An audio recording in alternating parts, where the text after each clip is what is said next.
कहाँ है भगवान? एक आदमी हमेशा की तरह अपने नाई की दुकान पर बाल कटवाने गया। बाल कटाते वक्त अक्सर देश दुनिया की बातें हुआ करती थी। आज भी वे सिनेमा, राजनीति और खेल जगत इत्यादि के बारे में बात कर रहे थे कि अचानक भगवान के अस्तित्व को लेकर बात होने लगी। नाई ने कहा, देखिए भैया, आपकी तरह मैं भगवान के अस्तित्व में यकीन नहीं रखता। तुम ऐसा क्यों कहते हो? आदमी ने पूछा।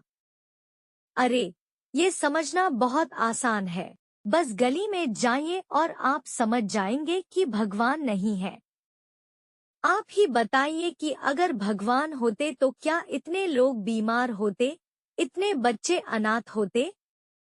अगर भगवान होते तो किसी को कोई दर्द, कोई तकलीफ नहीं होती।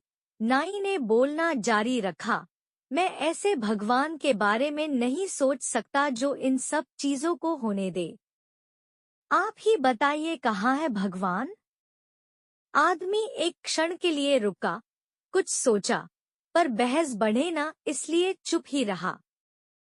नाई ने अपना काम खत्म किया और आदमी कुछ सोचते हुए दुकान से बाहर निकला और कुछ दूर जाकर खड़ा हो गया।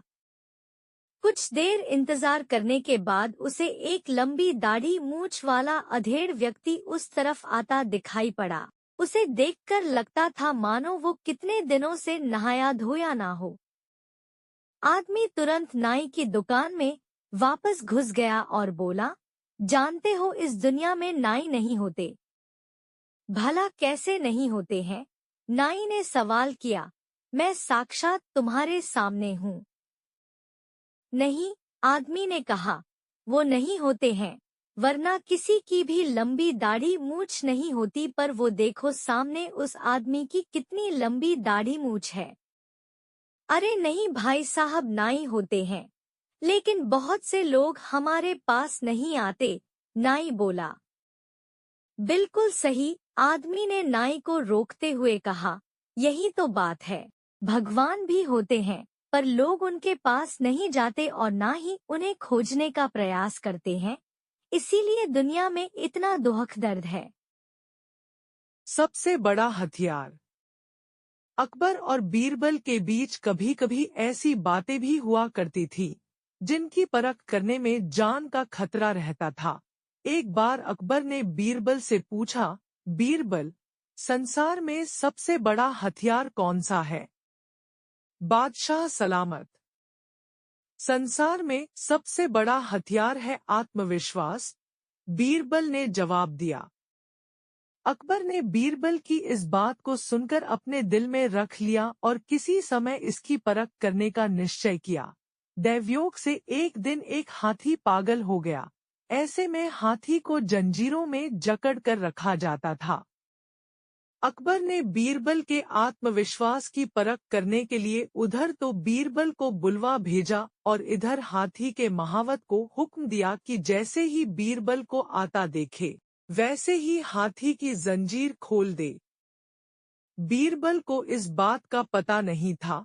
जब वे बादशाह अकबर से मिलने उनके दरबार की ओर जा रहे थे तो पागल हाथी को छोड़ा जा चुका था। बीरबल अपनी ही मस्ती में चले जा रहे थे कि उनकी नजर पागल हाथी पर पड़ी, जो चिंघाड़ता हुआ उनकी तरफ आ रहा था। बीरबल हाजिर जवाब, बेहद बुद्धिमान, चतुर और आत्मविश्वासी थे। वे समझ गए कि बादशाह अकबर ने आत्मविश्वास और बुद्धि की परीक्षा के लिए ही पागल हाथी को छुड़वाया है। दौड़ता हुआ हाथी सूंड को उठाए तेजी से बीरबल की ओर चला आ रहा था। बीरबल ऐसे स्थान पर खड़े थे कि वह इधर-उधर भागकर भी नहीं बच सकते थे। ठीक उसी वक्त बीरबल को एक कुत्ता दिखाई दिया। हाथी बहुत निकट आ गया था, इतना करीब कि वह बीरबल को अपनी सूंड में लपेट लेता। तभी बीरबल ने झटपट कुत्ते की पिछली दोनों टांगें पकड़ी और पूरी ताकत से घुमाकर हाथी पर फेंका। बुरा तरह घबराकर चीखता हुआ कुत्ता जब हाथी से जाकर टकराया तो उसकी भयानक चीखें सुनकर हाथी भी घबरा गया और पलटकर भागा। अकबर को बीरबल की इस बात की खबर मिल गई और उन्हें यह मानना पड़ा कि बीरबल ने जो कुछ कहा है वह सच है। आत्मविश्वास ही सबसे बड़ा हथियार है।